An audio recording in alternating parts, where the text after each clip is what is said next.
Ladies and gentlemen, welcome back to the Week of Balls podcast. My name is Steve Trudeau. Today, I'm joined by my two co-hosts, Emmanuel Pacheco and Michael Almeida. Fellas, how we doing? Terrible. Woo!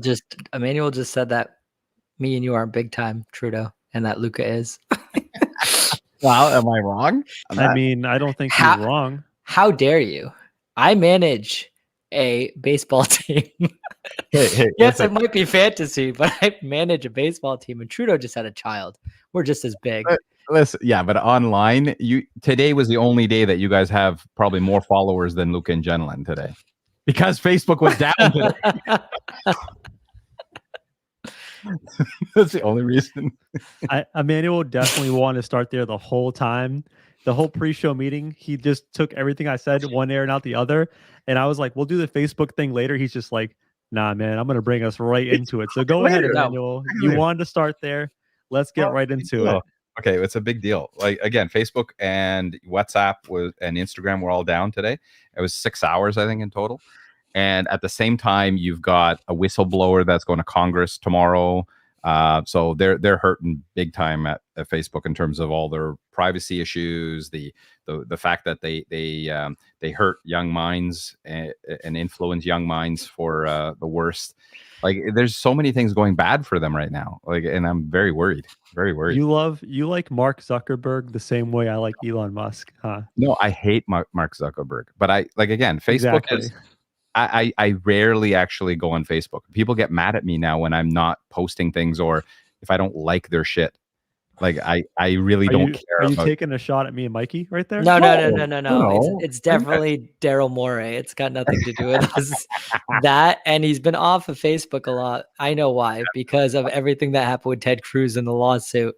Yeah, there's someone pretending. I'm getting noticed again. I think my beard is starting to come in. I got to shave it again so I don't get.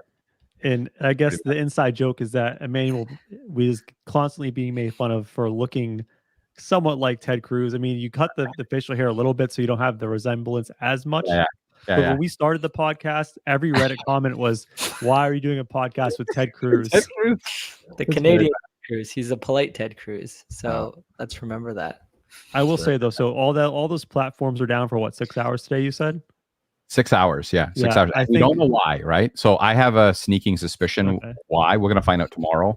And I will just say this before you say anything else: is the world was made a better place for 6 hours today. Yeah, I agree. You know what? I 100%. This is, mark my words, Mikey. Me and Trudeau agree on one thing today. It is a better place today for 6 hours.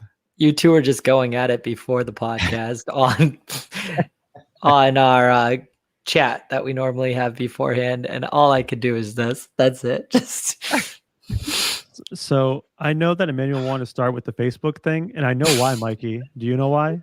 Because he works at Google, baby. No. He doesn't want to address the elephant in the room, which is, and that is, where were you last week? Oh, don't even start. Okay, you want me to go through the story? I mean, I think we got the story right, Mikey. He was walking down the road on his scooter. He did not get it right. Scooting, and he got jumped by 3 or 4 girls / maybe one boy that were 12 years old, and it's because he stole their PS4 or PS5, right? That's what I heard.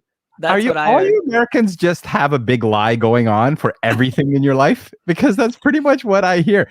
No, I was scootering.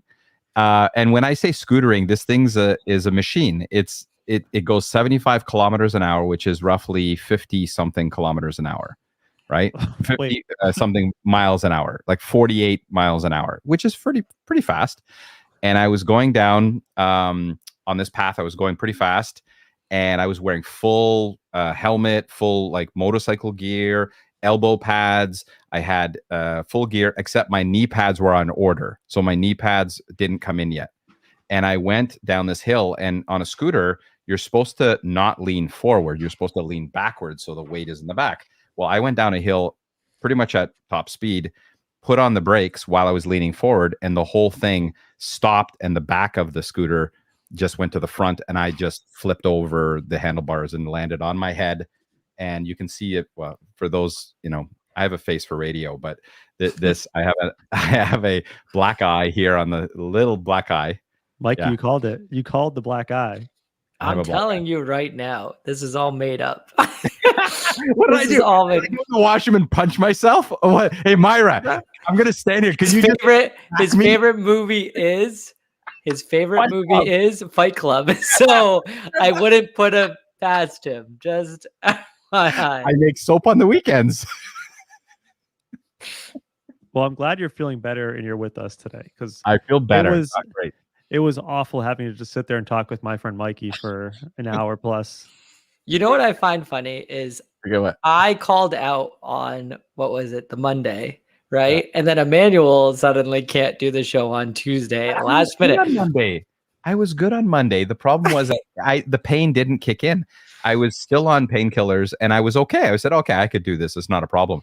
But then it hit me on Tuesday. The afternoon, it got worse and progressively worse. And then half an hour before, I literally was super pain. And then 15 minutes before was when I actually cut.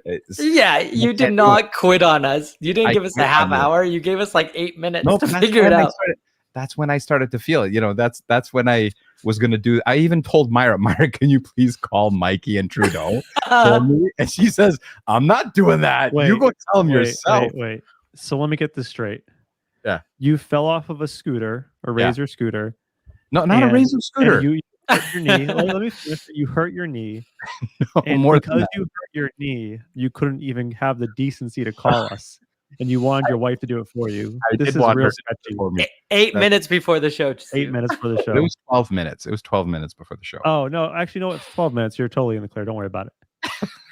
All good. 12 minutes fixes everything. I was in a lot of pain and was out of it. I would have been a mess. I'll say we are glad you're with us today because it's not as fun and not as nonsense filled without you. Oh, good. I'm glad. I missed you guys. I was like feeling very, very down and missing you guys for sure. This is the first show we've ever had where when we started, no electronics went off. It was pretty fantastic. It was nice. Yeah, that's right. Wait, let me make Here sure. It comes. No, you don't have to. No, nothing. See? Nothing's That's going. Good. Nobody's sending me mute today. messages. It's a streak. 0 days messing up the show. New streak. I'm getting better. All right, guys, let's jump right into it. Let's start the show. Let's kick it all off. There's a couple things we want to get into. We're definitely going to get real big into the baseball with the MLB season wrapping up yesterday. We'll probably talk about some playoff previews, maybe recap some of the season that was. But first, before we get into that, I did want to talk about one of those news articles of the week in football, which was the Super Bowl halftime show being introduced. So if you don't know, Super Bowl 22 is this year in LA at SoFi Stadium, which if you've ever seen that stadium yet, that thing is beautiful. Brand new $4 or $5 billion stadium. Amazing. But the real news is that the artists for the Super Bowl halftime show were announced. This is definitely a different halftime show that they've ever put out. So the artists are Dr. Dre, Snoop Dogg, Kendrick Lamar, Mary J. Blige, and Eminem. Very rap focused, hip hop focused. In the past, if you see like a rap artist, hip hop artist, they're usually kind of sprinkled in with maybe like a rock artist, something like that. But this is all the way to the rap hip hop end of the spectrum. I gotta say, I personally love what they did for this halftime show. I think that they really showcased some of that LA West Coast style hip hop and rap. You know, you got Snoop Dogg, Dr. Dre, who are like two of the pioneers in West Coast rap. Kendrick Lamar, which in my opinion is probably the most prominent rapper today, another West Coast guy from Compton. And then you got some diversity in there. Mary J. Blige, one of like the female pioneers of hip hop. Eminem, obviously, you know, he's boys with Dr. Dre, and I feel like you gotta try to get some of the white audience in there too. So throw in Eminem, it's just gonna capture some more audience. I like Eminem, so I love it, man. I don't know if you guys like the mix they got going on this year. I love it. I think it's actually good. And the reality is that it's not just one superstar, right? Like the thing is that this is actually, it's like each one of them has their own difference in terms of what they're going to bring to the table. Like when you take a look at when they bring like a Shakira and a J-Lo clearly kind of took over the show and it was all about her and Shakira was there, but it was like very clear it was that. I think that this will will spread out. I think it's going to be a phenomenal show. Yeah, I think you make a good point because I'm looking through some of the previous headliners on my screen, and they usually feature one artist. So like last year was The Weeknd. You said Shakira and J-Lo, split the stage, but this is really like a 5-piece headliner. Like all these artists are worthy of being at the top billing. So I think that's really cool. Mikey, what do you think about this whole ambiance of characters? I have two things. I love how Trudeau waits till the end to be like, oh, and they have Eminem. Eminem's probably the headliner out of all of them, being quite honest. Eminem's awesome. And then I think this will be the only Super Bowl in past history that the players will try to stay out to watch it. They'll be like, I'm not going to the locker room. I want to watch this. Yeah. I mean, Eminem is probably the biggest selling artist of all those 5. Yeah. But I mean, Kendrick Lamar right now is a bigger presence than Eminem. Snoop Dogg and Dr. Dre, they have like this historic feel to them. I mean, Snoop Dogg's out there doing bake shows with Martha Stewart, So I don't think you're giving everyone else the proper credit. If it was something that wasn't going to be televised, I would give Kendrick Lamar the heads up. But Eminem has been known for, with all of his like VMA performances, to do an amazing job. That's what I'm saying that's why I think he's going to be one of the creative presence out of those. I've never really watched Mary J. Blige in concert, like live or anything like that. So I can't really, but I think Eminem's going to, bring something crazy to the table, which will be really fun. I will say of those 5, I've seen 2 of them live. I saw Eminem, which to your point, he does put a great live show. But he usually has like all the dancers, pyrotechnic stuff, like a really done up stage. But I don't think it's going to be like a feature for him, so I don't think they're going to get all that. And I've also seen Kendrick Lamar. I mean, he's a great rapper, but his stage presence is a little bit to be you want more out of him. I don't know, man. I think all in all, it's great. I think that you're going to capture a different audience with this halftime show. You might lose like some of the older demographic, like 40-year-olds plus. They might be check out, but I think you're really capturing a young audience. And I like what they've been doing the past 3 years. Shakira, J-Lo, The Weeknd, Dr. Dre, Snoop, and this cast of characters. I feel like you're really going for a younger audience. Because if you look back, man, it's just like all old school, like rock and roll groups. And I was always out on those. Like when, the Rolling Stones came out, like no disrespect to the Rolling Stones and some of these legendary artists. But as a younger person, millennial, I'm okay with it. That's why I'm gonna go get my beer, something to eat. Well, I agree. Oh, go ahead, Mikey. I thought Justin Timberlake did an amazing job. No, he was good. He was good. Yeah, he was hot. but listen, but again, this is like pretty historic because again, this is from a rap perspective, and the fact that they included male, female, black, white, but in the rap genre, and 43 Grammys between them, right, and 19 #1 Billboard hits. So I think that that's something that this will actually play very, very well for as an audience. You're going to watch this because it's a friggin' concert at this point, right? So I think it's going to be pretty cool. It's exciting now. I'm very excited for it. Yeah, I mean, I totally agree with you, and I do think like they are getting a decent demographic. I mean, if you're in your late 30s, you grew up with Dr. Dre, Snoop Dogg, and if you're someone who's in your 20s now, maybe mid to early 20s, you have a lot of respect for Kendrick Lamar. So I think they're doing a good job to capture a big chunk of the audience, and they're keeping it diverse. I did want to ask you guys this, in respect to like halftime shows for the Super Bowl. Do you guys have any like artists that performed in the past that either you thought were great and you were like, oh man, I would love to see them again, or maybe some of the performances in the past that you kind of thought flopped? Because for me, like just in the past couple of years, Maroon 5 might have been to me like one of the worst halftime shows of all time. Really? Like that year, it was Maroon 5 headline with Travis Scott and Big Boy behind him. I would have much rather watched Travis Scott or Big Boy up on the main stage over Maroon 5. I liked Lady Gaga's performance. Yeah. Yes. Yeah, she was awesome. My wife's a huge fan. I remember watching that halftime show. Didn't she like come in from on the roof of the stadium? Yeah. Yeah. Yeah, that would have been the other one. I think the Bruno Mars and Beyonce. I think that was a good one. And he was great. He's very good in concert. I've seen him twice now in concert. He's phenomenal. He's absolutely phenomenal. Yeah, I think you guys mentioned some good ones. What were you gonna say, Mikey? SpongeBob had the best show with Travis Scott from Defrizz. Katy Perry and Left Shark as well, according to Defrizz. Oh man, Shout out Defrizz. I'm not a big Katy Perry fan, but that was like an iconic moment with that shark just going bananas, just going straight off the script. I thought it was good. Well, I agree with Mikey though. Justin Timberlake, and he's been on I think 3 times, right? He was on with Janet Jackson himself. Who else was he on with? Let's see. Yeah, I only remember 2, but the Janet Jackson one obviously was super iconic. That was the nip slip episode. Let's also not forget that this is like going to be one of the most like historic ones, because this might be the last time you're going to see all these people in the same, stage together, which will be really cool to think of too. Are you suggesting someone's going to die soon? No, I'm just saying that's, of course, Trudeau goes the dark way there. I'm just saying that when is the next time that you're going to get all of these performers on the same stage together? I just don't see it. I do wonder. I know last year was like a very strange scenario with the weekend because it was in the heart of COVID and they had to kind of do it differently. So it was very much a made for television event where like it was shot like all behind the scenes, because in the past everything's done on a main stage in the middle of the stadium with fans kind of surrounding the stage.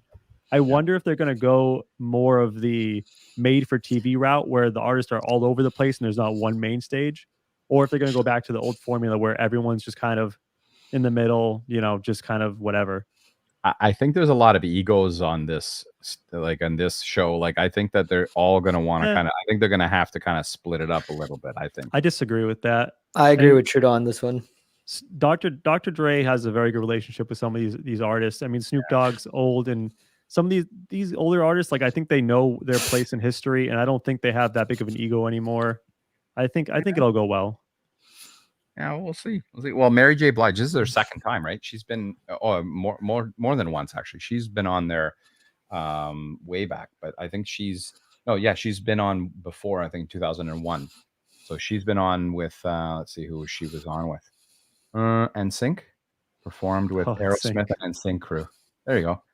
In 2001, yeah. So she was on, but again, I don't see her as a highlight act, right? I see her as, she comes in and you have these amazing, legendary songs that that everybody kind of remembers or things like that. What legendary songs, Emmanuel? I don't know any of them. I'm telling you, I don't know any of her songs. I was trying to catch you. I knew you had nothing for me there. I have nothing. I don't know what song. I'm calling it right now. Yeah. Next year, Britney Spears and a bunch of boy bands. No, Britney that would be awesome. She's not going to do it. Now that she's out of her conservatorship, she's not going to perform for a long time. This is the best time she's going to do it. She's going to come out. You guys are a little bit incorrect about this. She's not out of her conservatorship. No, that's true. I didn't say any of that. Don't put this on me. You're correct. I will rephrase. Her father is out of the conservatorship and is not controlling her. So now the conservatorship now is under others that hopefully are looking after her for the right reasons, and that she can actually retain a proper legal counsel to then fight it and then get out of the conservatorship, right? So, but before, her father was blocking her, stopping her, and taking all money from her.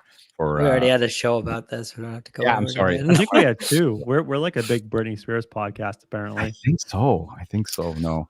Next year, watch. You heard it here first. We got balls. I will take a bet on that. She will not perform. She will not perform next year, guaranteed. It would be smart though, with all the buzz. You'd make a ton of money. Although I actually don't think you get paid for the halftime show. No, you don't. The thing is that she gets paid for a resident show. She gets paid $100 million for the circus tour. $100 million is what that circus tour made. She does not want to go and tour again. I guarantee you she's not. She did it because she was being brainwashed to go. So free Britney. Strong accusation. Listen, just free Britney. She's coming back for this one night. No. One night. Billie Eilish. I think Billie Eilish will come before she does. Eilish. Eyelash. There you go. You nailed it. Don't worry about it. No, Billy William Eyelash is actually going to do the Canadian Super Bowl show, which 20 people watch. Listen, if we get Ronnie Hawkins doing the halftime show, we're pretty happy. Who the hell is Ronnie Hawkins? Exactly. He's a Canadian country star. There goes Emmanuel taking the show right into a ditch again. A good Roddy. First he mentions Billy Eyelash and then Roddy Hawkins. So it's William Eyelash. Yeah, Jesus Christ. Before we move off the Super Bowl thing, I actually had just a follow-up thing for both of you that I was curious because it's related to concerts and music. What was your first concert of all time? Billy Shakespeare. What? That's where Billy Shakespeare. You guys don't know Billy Shakespeare? I don't know what the hell you're talking about. No. In Canada, that's what we call William Shakespeare. Billy Shakespeare. A bad joke. I'll insert a good loser game show sound out for that one after the podcast. Oh, nice. Well, if I didn't have these two knuckleheads. All right. What about you, Emmanuel? You got a first concert? I'm curious for you. The very first one, I think it was Janet Jackson. I was dating Myra, and we watched a Janet Jackson concert, and it was phenomenal. And I think that was my very first concert. How old were you when you went to your first concert? That was a very good concert. Yeah. How old were you? I remember that one. Yeah. I'll ask a third time. How old were you when you went to that concert? Oh, shit. I don't know. I would have been probably about 20 something. 30 something. I don't know. 31 or 28. I don't know. I like how he gave me the largest range possible. Somewhere in my 20s or 30s. Okay, so somewhere in those 20 years. You even ballparked it. My first concert was the Wallflowers. I saw them at a music festival. Do you know them? I've heard of them. They got that one headlight song. Oh, okay. Then kind of. Yeah. Can you sing it? Wait. Can you hum it? I know. I can't. No? I can't. It's like the chorus is like driving home with one headlight. Oh, okay. Yeah, it's nice. Oh, I found it. Here it is. I found exactly this is it. Janet Jackson concert, Sky Dome, Toronto, November 26, 1993. So it would have been 1993. And the reason why it was November 26th was because my wife's birthday is on November 17th, which we got her birthday present was Janet Jackson concert tickets for her birthday. Was she a big fan? She was a phenomenal fan. Like she even wore she was like big into the Janet Jackson, like the bone, the Indian bone necklaces and all of this stuff when Janet Jackson back then when she was wearing that. Yeah. And how long were you guys together when you bought those tickets? We were together. Like we've been together. So don't forget, I've been together with my wife for 35 years, I think now. 35 years. Mm-hmm. We dated for 10 years. So we probably would have been dating for, Was she pissed at you? No, she was that's a she was probably the reason why she was on the fence. No. I do have to correct myself because she was pissed. So when she finally got mad at me and said, "When are you going to propose?" I proposed the next week, and she said no. How romantic. She said no. She said no the first time. She says, "You're just doing it because I told you." So I had to do it the right way. Yeah, and then I really got in trouble. If you really want me to go down that path, but I got in big trouble with that. We'll save that for another show. Okay, I mean, clearly it worked out because 35 years being together. That's quite an accomplishment. Yes. Congratulations. I know, Mikey. Enough of this nonsense. So no, my first concert was actually with Emmanuel. Really? I swear to God. What was it? Destiny's Child. He made me go. Oh shit! Really? Right. Yeah. Was that when Beyonce was still part of Destiny's Child? Yep. Beyonce was there. Yeah. See what a good godfather I am to you? You made me go because who didn't want to go? Someone didn't want to go, and he was like, "You're coming." It's an amazing story to tell Trudeau right now if I wasn't a good godfather. I had this pizza that made me go to the bathroom for like 2 hours. And every time I danced, it hurt. That's not my fault. I mean, it's pretty cool though that you got to see Destiny's Child when they were all together. Yeah. Not many people can say that. They're one of the legendary female acts of all time. First concert? That was my first concert. The second one was with my wife, Dashboard and All American Rejects. That was a really good concert. Wow. You don't go to many concerts, do you? No. That's like 2 over like 30 years.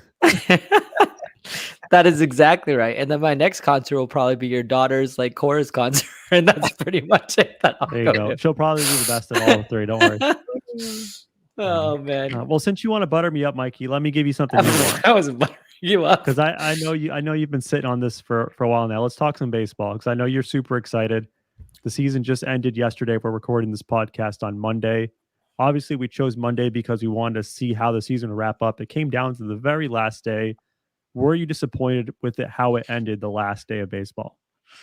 I think baseball got it right this time for the first time ever, having everybody play at the same time so that no one got the advantage, whether to we can coast into the game.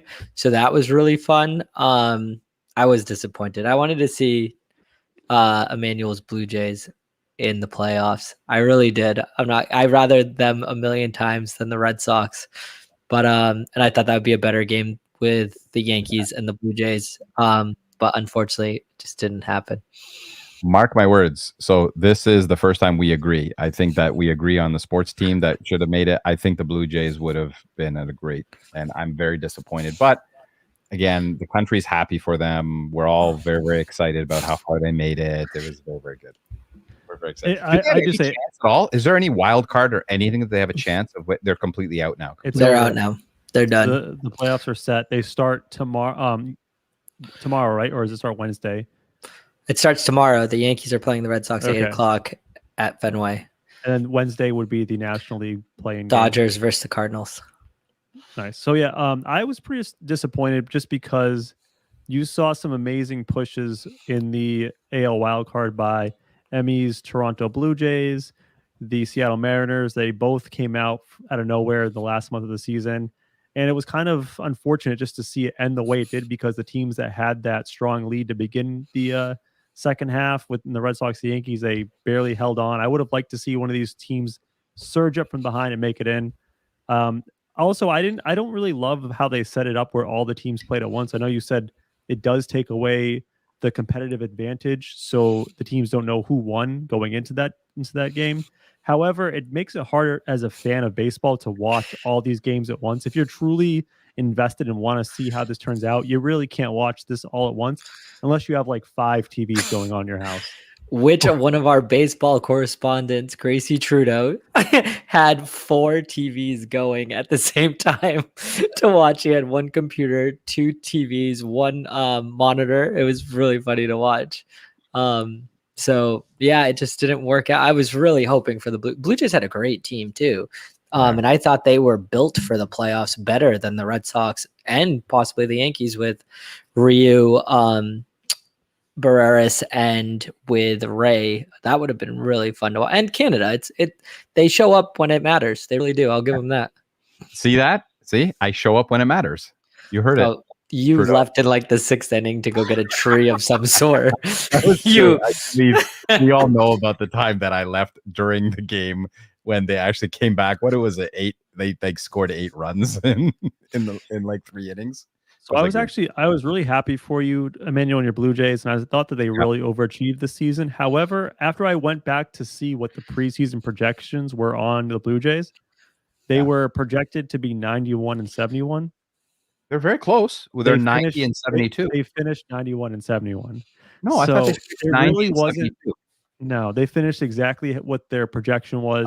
Oh, okay. So it really wasn't that much of an overachievement. I mean, at the All-Star break, they were 48 and 43, so they were really, really doing poorly compared to where they should have been. They had a great second half. You have a stud in Vlad Jr. Like that kid is unbelievable. He's a candidate for the AL MVP this year. I think he had 46 home runs to end the season. The guy's phenomenal. Mikey, I will say the one player I think that did underperform was Bichette the one of the younger guys that did not come to play this year?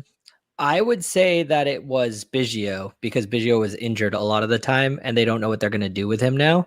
Mm-hmm. Bichette, I think Bichette just had a really nice year last year with a shortened season. So he didn't play poorly. He's a shortstop. It's harder. He's like 22. Oh, so wow. Just Vlad just came out. Like moving him to first base was the best thing you could do for that guy because now he's so focused at his at bats. He's not so worried to go to third and screw up. So, but I'm sorry. I will say that I know Vlad is their best player, but I think the player that meant the most to Toronto this year, besides Vlad, has to be Marcus Simeon. he was unbelievable for them this year. He broke the overall home run record in baseball for second baseman. That's crazy on a 1-year deal. Remember, you just get this guy coming in. That's single season or all that's a single season record, right? Yeah, but all time. So he's the number one. There's nobody better as of right now for that many. And you have to understand too, he's a very good clubhouse guy. If I was the GM for the Blue Jays right now, Shapiro, I'm literally doing everything in my power to get him signed long term. And he gelled really well with that team. And he's not that old. He's like 30, which isn't old at all. What do you do with George Springer if you are the Blue Jays? Because he was by far the biggest disappointment of the bunch. This is what I find weird. After the Blue Jays game, they were interviewing Springer a lot. And I saw that after a lot of games, like he's kind of their leader right now, believe it or not. He's the guy that does all the interviews and stuff like that. And the younger players look up to. They're going to need this moving forward with such a young core. They're very, very young. And good for Springer. I'm not a big Springer guy, but they're going to be stuck with that contract anyway. And we'll have this talk after when we talk about the teams that didn't make it. Mm-hmm. The argument, and I wanted to touch base on both of you guys. What do you think of long contracts, or should we be doing more short-term contracts? Is that the way to go in the future? Well, I mean, it depends what perspective you're looking at, because obviously if you're a player, you want the long-term deal, especially if you're one of these top free agents. What you're looking for ideally is kind of what Tatis did or Manny Machado. You want that 10-year contract. And the goal of that is that the last 4 years, you're going to be super overpaid because you're not going to be able to perform to that contract. It really is up to the players. I mean, in MLB, because there's no salary hard cap, the players really have all the power in the negotiations.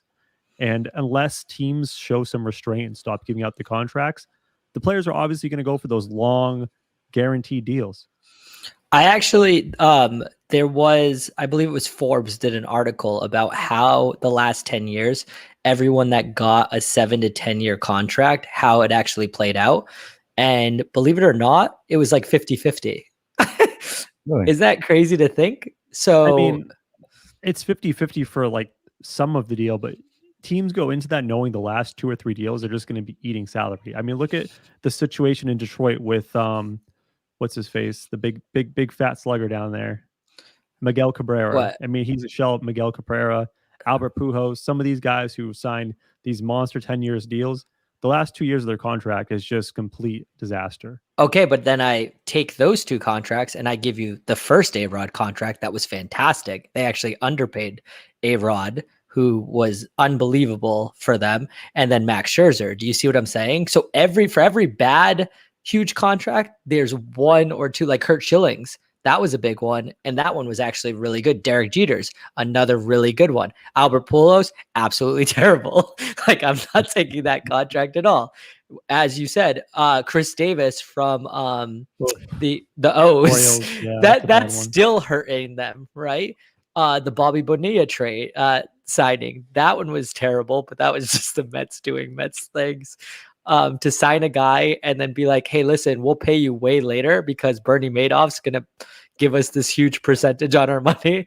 So that's what I'm saying. It's like a 50-50. It's to be fair, though, it all depends on at what time you give them the contract. So like Tatis, they gave him that contract very early in his career. What is he, 23? Yeah, he's 22. Okay, he's 22. So when that 10-year deal's up, he's going to be 31, 32. Still in his, I don't think it's his prime, but it's the tail end of his prime. You think about A-Rod, the first contract he got, he was fairly young. That second contract he had, those last 4 years when he was like in his late 30s, an utter disaster. But once again, it's 50-50. You're going to get players like Corey Seager, for instance, right? He's 27, right? You're going to give Corey Seager, he's projected to get a 10-year contract. Because Mookie Betts? You don't, because while those contracts work for the first 4 years, when Corey Seager's 35, 36, 37, he's not going to be worth $30 million a year, $20 million a year. But see, this is what I'm talking about. If you want Corey Seager, that's what you're going to have to pay for him. And that's the whole management versus player aspect, where the player wants that money because they know those last 3 years you're going to be cashing checks that you don't deserve. And the management knows the same thing, but they have to eat it to get the player. But this is my question for you. You're running a front office. Let's say, I don't know, the Mets. You have a ton of money, right? How are you going about this? Are you like the Rays that say there is no chance I'm ever going to give that contract? It depends on my situation. If I think I can win a championship within the first 5 years of that contract, then I just give the money up front and I bite the bullet down the line. But if I'm not ready to compete and win now, there's no point in doing that because you might never see value return on that contract. But this is what I was talking about. This is what I was super proud of you a couple of days ago that you sent. We were talking about the Padres and you go, someone's got to get fired because they spent too much money. And this right before they fired their manager, right? It comes down to now you're seeing how baseball is. It's not like basketball where you're going to give these contracts out and stuff like that. You overpay for too many players, your butt gets canned. It's no different than basketball, but you say it's different, but it's no different because think of it this way. You're the Brooklyn Nets. You want to win now? You just traded away your first round picks for the next 10 years. It's hyperbole there. But my point is you put all the chips in the middle and you try to win now. You don't care about the future because you think you have a 4 or 5 year window now. Same thing in baseball. You blow all the money now. You give out terrible contracts. Those contracts are going to be terrible in 6, 7 years, but you're playing for now. You're not playing for 6, 7 years down the line.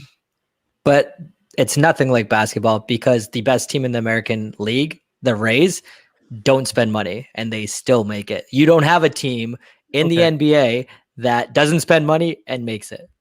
Well, that's because there's a hard cap. But then if you look at the top spenders in baseball, the Dodgers, the Yankees, number 4, the Astros, number 5, the Red Sox, the Padres were bad. Number 9, the Cardinals, number 10, the Giants, number 11, the Blue Jays, number 12, the Braves, all teams either in the playoffs or pushing for the playoffs. So when you do spend that money, you make the playoffs. The Rays, you can hold them up as a model franchise, but not everybody can be the Rays. They are the exception to the rule. They are not the rule. The A's did it last year. Where are they now? The Brewers. Where are the Brewers? Because the Brewers are one of the best teams.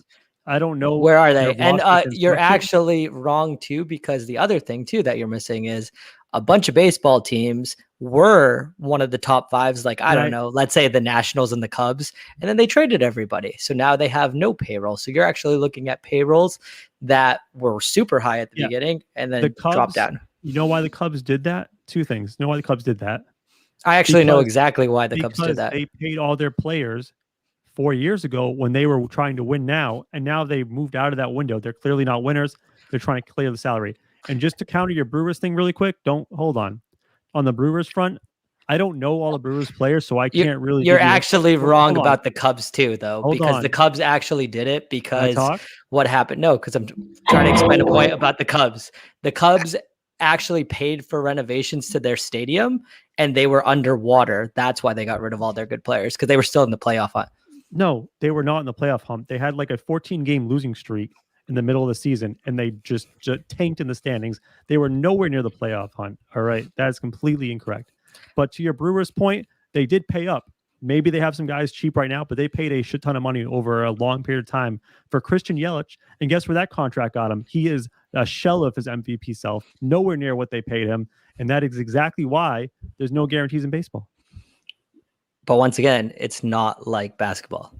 That's my point. Okay. But but both of you guys are going back and forth on this. But again, it's still a game where the salaries are still way overinflated all over the place. But you basically have these agents that basically keep popping it up or trying to over negotiate the value of their players, right? That's what they do. That's what they get paid for, right? So what are you going to do? I think this is a good place to segue talking about overinflated salaries. Yeah. Mikey did touch on the Padres. I want to talk about them, but also, Mikey, did you see that today, as of Monday, the New York Mets fired their manager as well, Luis Rojas? And we knew that. What's that? Sorry, go ahead. We knew that was going to happen. Yeah, they're a team that super underperformed. Their payroll is $200 million. They had the 3rd highest payroll in baseball, and I believe they finished the season at 77-85, so 5 or so games under 500. I don't know what do you do there if you're the Mets? It's first, can we just real quick, the Braves, right? how does a team like the Braves, they're in the playoffs, and a team like the Mets just drop off so bad? But I get DeGrom got hurt and all of this stuff, but Rojas was, let's just put it this way, he's like Dwight Schrute, right? He's the assistant regional manager, right? He's that guy that wasn't supposed to be the manager at all. Remember when Michael Scott gets called up to go, right? That was Beltran. And then Beltran, everything happened there and the burner accounts, and it looked terrible. Little did we know at the time, it was a tiny little speck of what was going to end up happening with the Mets and all the trouble that they have with their front office. Rojas was never their guy. He was a nice bridge manager, if that's the nice way to put it. And now, first off, Sandy Alderson came out and said that he's not going to hire a manager until he hires a general manager, so that they can pick it together. But all of the names, like the Mets shoot for the stars, at least give that to their franchise. They're looking at the Brewers president of baseball, Billy Beane, Theo Epstein. You're not going to get any of these guys. You're better off getting Emmanuel. What? I think ultimately Theo's going to end up being the Mets GM. I said that on our first episode. So? On our That's first crazy. episode, we had a phone conversation, and I said Theo will be on the Mets next year. Steve Cohen, the owner, has way too much money, and his pockets are burning. And he is. I think what the play is I think, ready for this? I think Theo's going to come, and Steve Cohen's going to offer him ownership stake in the Mets to join the franchise. I do think this is interesting to see both the Padres and Mets fire their manager, days from each other. And hear me out on this. The reason why you do this is two teams that obviously severely underperformed this year. If you are the GM or team president and you're in charge, you're not going to fire yourself. You need a scapegoat. And if you know anything about baseball, and I don't know if you agree with this, Mikey, but the most inconsequential position or part of your franchise is your manager. At this point in baseball, after Billy Beane and Moneyball, the front office pretty much sends down the report to the manager, and they follow it to a T. They have all the numbers in front of them. There's no more instinct guys except for maybe drunk Tony La Russa in Chicago. At this point in baseball, the manager has very little influence on the game. So if you need a scapegoat, there's your guy. It's funny. So do you know how Tingler got fired, Trudeau and Emmanuel, from the Padres? Oh, I love this story. No. So what happened was they were going to wait till the end of the season, but Ken Rosenthal reported that he was going to get fired. So they did it 2 days beforehand, because imagine that call. It's like Jace Tingler calling their general manager, player of baseball operation, and being like, "Hey, I heard that I'm getting fired." And he's like, "What do you want me to say, man? You're out of here." That's the Padres for you. So is Ken Rosenthal kind of like the Woj of baseball? It's really hard to say between him and Buster Olney. Like, that's another guy that you can trust that's going to have some good stuff.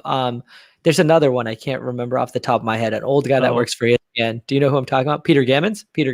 I like Jeff Passan too from ESPN. Yeah, he's good.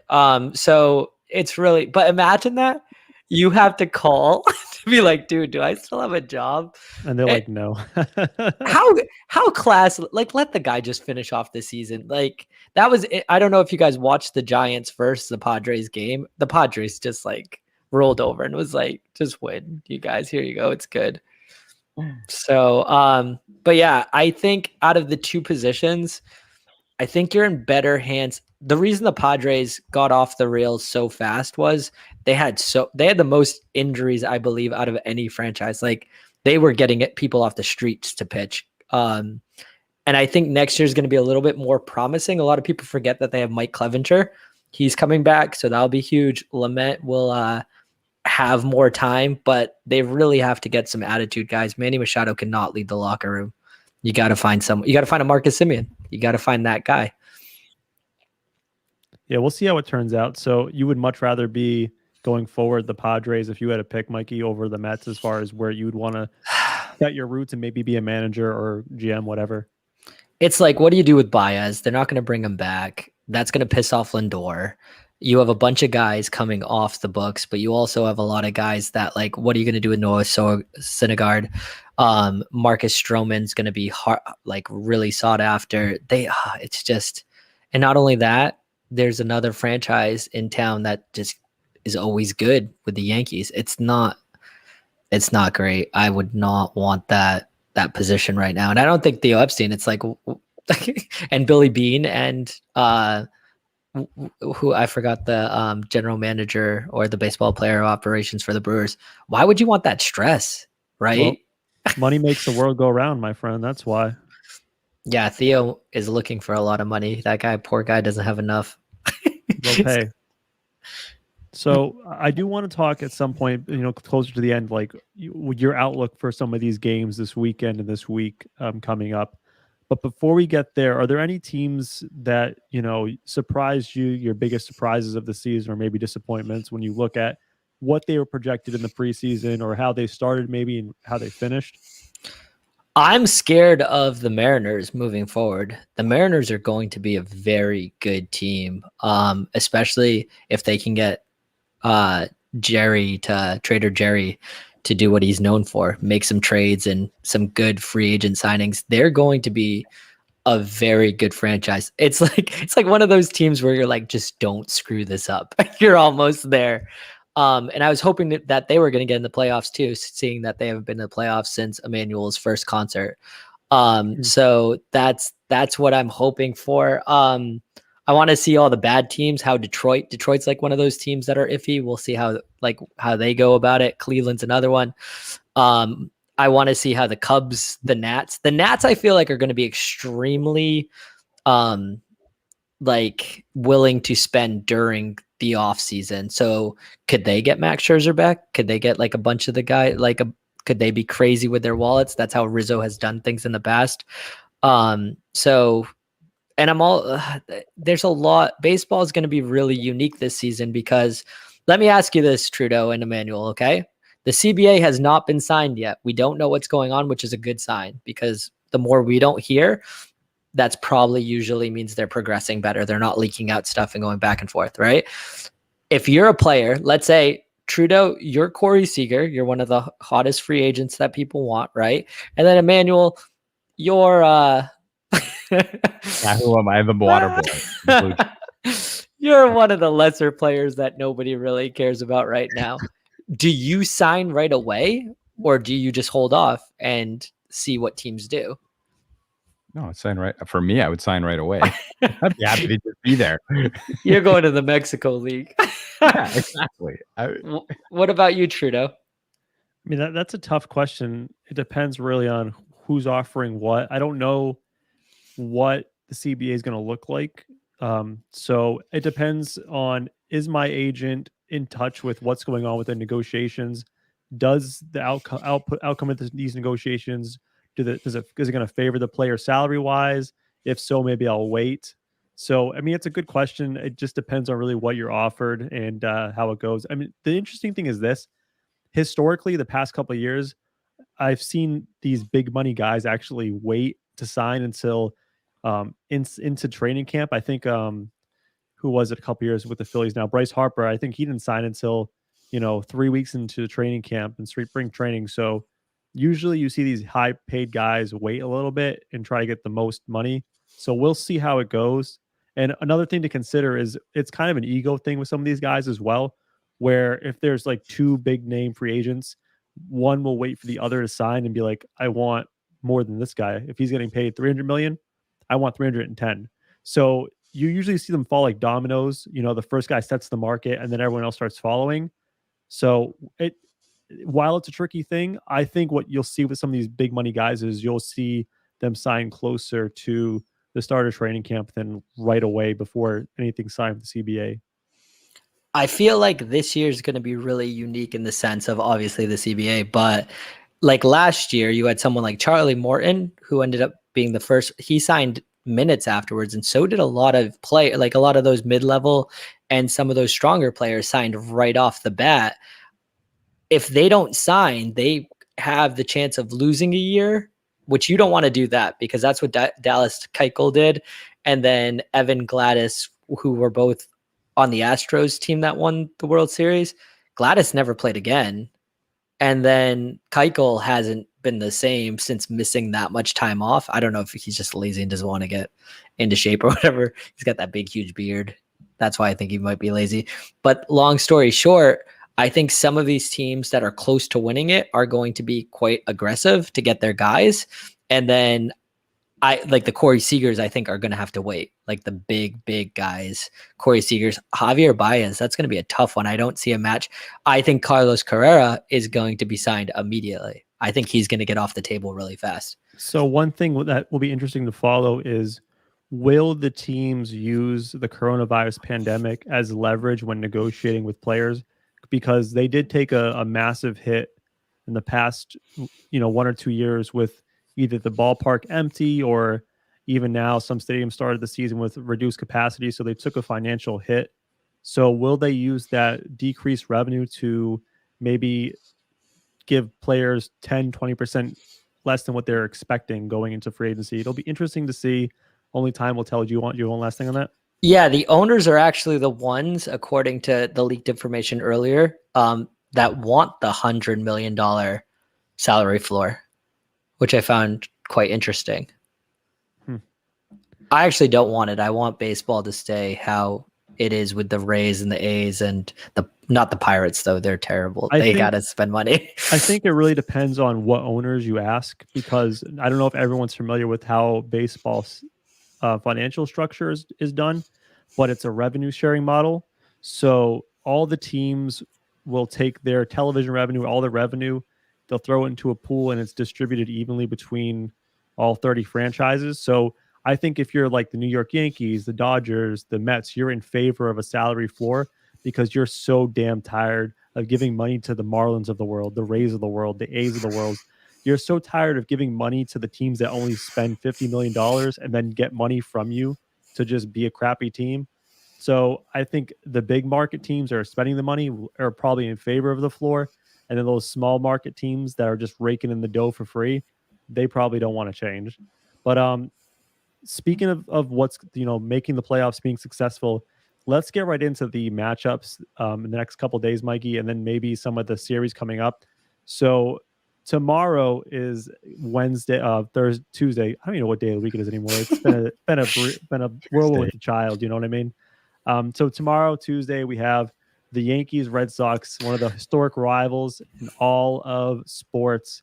Winner takes all, one game. Garrett Cole on the mound for the Yankees, Nathan Eovaldi for the Red Sox. If I'm a Red Sox fan, I am sweating bullets right now because Garrett Cole has been awesome the second half of the season. The guy is third in the league with strikeouts. Nathan Eovaldi, while he's been okay, he is hit or miss. He can be a complete mess some days and then throw a gem the next. So I am sweating bullets if I'm a Red Sox fan. Yeah, Mikey, do you think the Yankees will do this? Because I think the Yankees are going to have the Red Sox number tomorrow. It leaked out that if there was a tiebreaker, the Yankees wanted to play the Red Sox instead of the Blue Jays in Toronto. Oh, really? So they're pumped that this has happened. I would just walk Stanton every chance I got. I don't want Stanton. I would roll the ball for that because I don't want Stanton at all hitting. I would be so scared of Stanton. And last year, too, they have another guy, Aaron Judge, batting right around Stanton. I don't know if he's batting ahead of him or behind him, but he is also on fire. You watched last year's playoffs, right, Trudeau? Mm-hmm. Stanton was out of his mind, out of his mind. It looked like that commercial when he plays against little leaguers. It just rips it every single time. I would be petrified. The good news for the Red Sox, unfortunately bad news for the Yankees, is DJ LeMahieu will not be playing tomorrow. So that's no, trust me, Trudeau. Defensively, that's a big one. You want your best players playing their positions.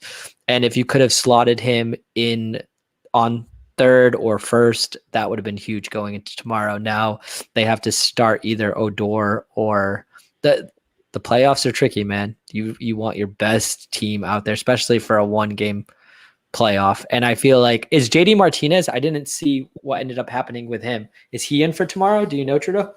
I do not know about the Red Sox lineup. I just looked at the pitching matchups, and that's about it. Yeah, so it's going to be these 1-game playoffs, man. They're fun. If it's not your team playing in them, they're not fun. Well, but let's switch over to the game on Wednesday, because this one is going to be so much fun. All right, you have probably the favorite to win the whole World Series when the season started, the LA Dodgers. They are a 100-win team that made it to the playoffs as a wild card, a 1-game winner go home. And you would think you're a 100-win team, highest payroll in baseball, preseason favorites to win the whole thing. But guess what? You are playing the hottest team in baseball in the St. Louis Cardinals. This is a team that went on a 17-game win streak to make the playoffs. Here's a fun fact for you. When they started their win streak, before their first win, they had a 2.8 chance to make the playoffs. And by God, they made the playoffs. So this is a team that is super hot. I would be scared shitless if I was a Dodgers fan right now. Okay, and I am, but this is the thing, okay? Hear me out here. With the Dodgers, they won the most they have ever in franchise. They tied their franchise history wins this year, right? The Giants played out of their mind. I don't care what you say, that's good. Think of all the Giant teams that they've had, and think of all the Dodger teams with Jackie Robinson, Duke Schneider, all these crazy guys, right? And this was the best record they've ever had. They tied the 2019 team. I think the huge advantage is St. Louis, because there's so much pressure on the Dodgers right now. St. Louis could lose 23-0. And it would be like, cool. At least they made the playoffs. They're good, right? The Dodgers lose. They were supposed to be this, defending champions, best record ever since a defending championship. It's crazy. Yeah, you're absolutely right, Trudeau. The Dodger fans should be scared. Like, obviously, it's Max Scherzer. That's great, but anything can happen. The Cardinals are going to come into this game so loose. Like, they're like, whatever happens, happens. The Dodgers are like that nervous kid that didn't study for like the SATs that need to get into Harvard. It's not going to happen. It's going to be tough. And not to make you feel any worse, which, I mean, that's what I'm trying to do here. But I believe Max Scherzer had a rough outing in his last go at it. Let me just find the stat line here. Fun fact. So I'm looking at just for you in there, his last 2 games. He pitched on the 29th against San Diego with he had a 8.4 ERA, and the game before that, a 9 ERA. So he's coming into this winner go home matchup having 2 awful outings, playing the hottest team in baseball. I think it's going to happen, Mikey. Cardinals go. Listen, I think the Cardinals are going to do well. But at the same time, Max Scherzer, fun little fact, he's never won at Coors Field. So that was that first game that you talked about. So he's terrible there, no matter what. Second game, I watched that game as well. It was a lot of defensive errors. Like, if they literally threw Turner missed like an easy throw to first, they got a guy on, and then the next guy hit a home run. Like, it was just, if you watched it, you would notice that it wasn't as bad. But at the same time, they might get the Bickford training, which is Bickford has never thrown 97, and he threw 97 2 games ago, because it's playoff baseball and you get amped up like crazy. And if I'm going to have a guy on the mound, I want Max Scherzer on it. And unfortunately for the Dodgers, if they have the luck to beat these pesky Cardinals that are on a 17-game win streak, well, they had a 17-game win streak. It was broken. They get to play the best team in baseball this year in the Giants. So it is a tough road for the Dodgers for sure. Trudeau, I thought if you were going to piss me off, you would have done the Max Muncy thing. What happened with Max Muncy? Do you know what happened or no? No. Do you want to fill me in? Yesterday, right after we found out the Giants basically had clinched because they were winning like 100-1. Did he punch a wall or something? No, he went to get a catch, and he was in the batter's running area, and they still haven't come out with what happened, but he went down in pain, and he's not going to be playing in the wild card game. And Max Muncy's probably been one of the best players on the Dodgers this year. Tell me he tripped over a scooter. No. I said Max Muncy, not Trevor Bauer. Oh. so yeah, no. Well, the story behind Trevor Bauer is he had a big playoff game, and he was actually, when he was with the Cleveland Indians, I know we're not talking about Trevor Bauer, but he hurt his finger and he couldn't pitch. He's an idiot. But let's move on. Speaking of her getting hurt, did you see what happened to the Milwaukee Brewers relief pitcher? Yeah, he punched. He did a Kevin Brown. He punched something in the locker room, right? There's at least 2 players this year, 2 pitchers that are valuable to their team that are out for an extended period of time for punching a wall. It's just ridiculous. Wait a minute. Shouldn't, like, if you spend that much money on a team and on each players, can you not just go down to the Walmart to go pick up like the baby proofing stuff to put in the locker room? Because there seems to be a lot of injuries that happen in the locker room now, right? Because I don't know. Baseball. A lot of idiots. I thought you were going to say though, if I wanted to piss you off, I thought you were going to mention the other matchup of the weekend or of the week with the White Sox versus my beloved Houston Astros. Oh yeah. I remember something about those cheaters. I mean, the Astros. Yeah, go on. So I think it's important to recap a discussion we had about the Houston Astros. On our episode, the 50-game special, where we recapped the MLB season after 50 games, I said the Astros would make the playoffs. I was very affirmative in my position, and you said those cheating Astros will never make the playoffs. And Emmanuel, as our witness, I believe we placed a bet on whether they would make the playoffs or not. Is that correct, Emmanuel? That is correct. Do you remember, Trudeau, remember what the bet was, though? Trudeau, just to let you know, right? There's sometimes you got to be nice to people and give them a chance and give them an outlook. I know how negative you are, so I wanted to make your year. So I'm glad I could do it, buddy. Sure, I'll give $20 unless you'd be willing to double or nothing. No, I think I would rather you give. Why not? I know I would. You give $20 to a charitable foundation in Houston. Oh, 20. Jeez, that's kind of light. I would really like to put more, but I would just do it for another bet. But I get it. You're into crypto, so I know crypto doesn't take a lot of guts. How about we put the $20 in, and if you would like to make another bet for charity, we can do that as well. No, I want to do double or nothing. No. Money's got to come out of our pockets. We can't just run away from this. No, because your money, you could do it to the same organization. No problem. I would love to find an organization that like puts trash cans or helps like clean the streets with trash cans. That would actually be amazing. Yeah. I would be very happy. If you can find, Emmanuel, a charitable foundation that the Houston Astros run, Mikey would love, because it's his favorite with trash franchise. Cans. To give money. I'm looking. They're dwindling. There's plenty of players that like Emmanuel's got one of them already with Springer. Now let's see what happens with Kerr, and then there's only Altuve and Bregman. So and Gurriel.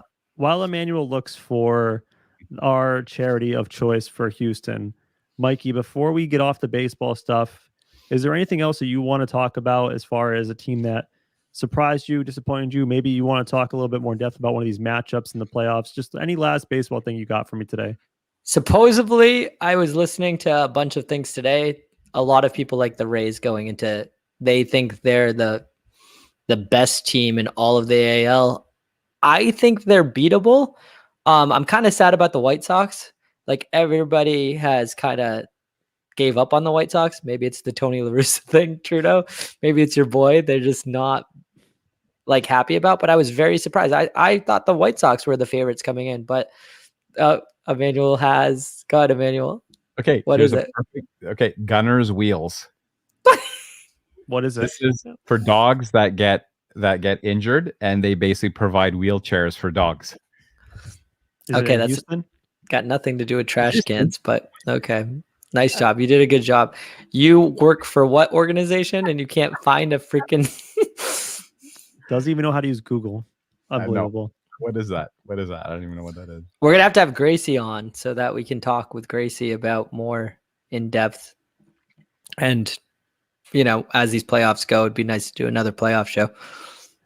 All right, we'll get into that. And then next week, we might talk a little basketball with Seamus. We'll see how that works out with the timing of the NBA schedule. I don't want to hear about the Raptors. Yeah, they just won.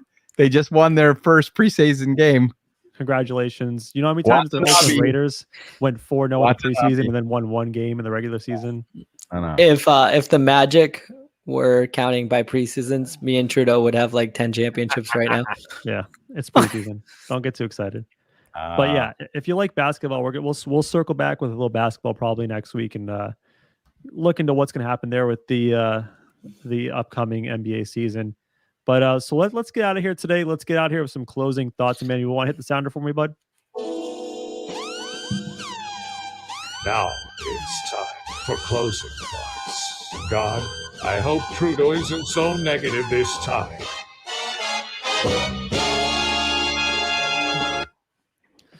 All right, so it's time for our closing thoughts segment. It's kind of a last-ditch effort to just get whatever you want off your chest. It's usually a fun fact or a nice, heartwarming story. I'll start today.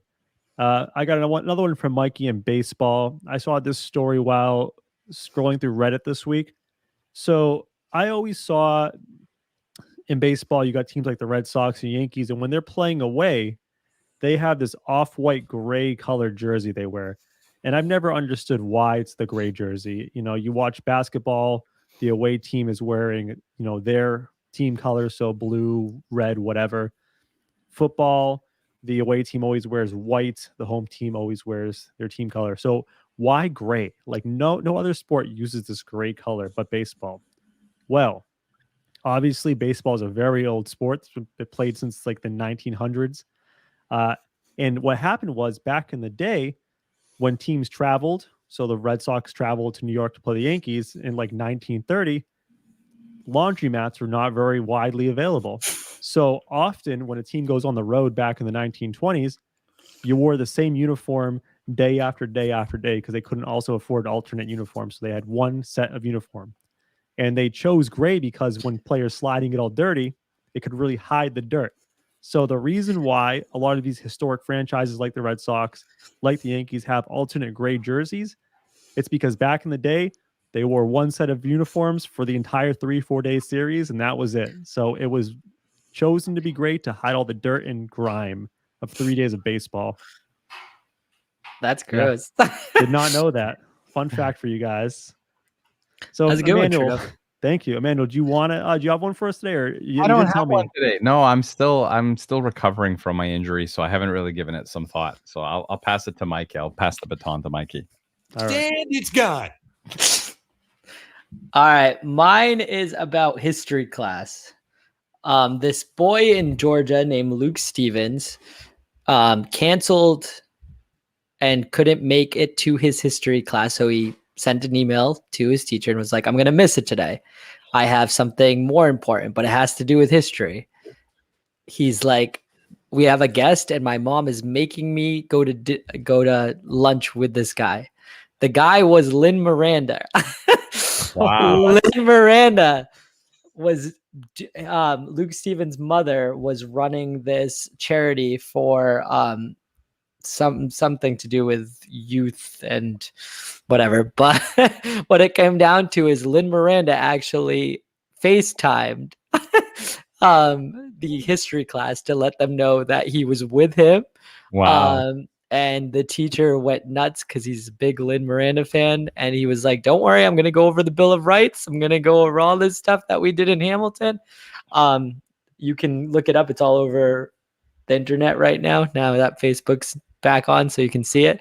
But it was really cool. Plus, Lynn Miranda also sent another video out with him performing one of the skits from Hamilton, which was really cool.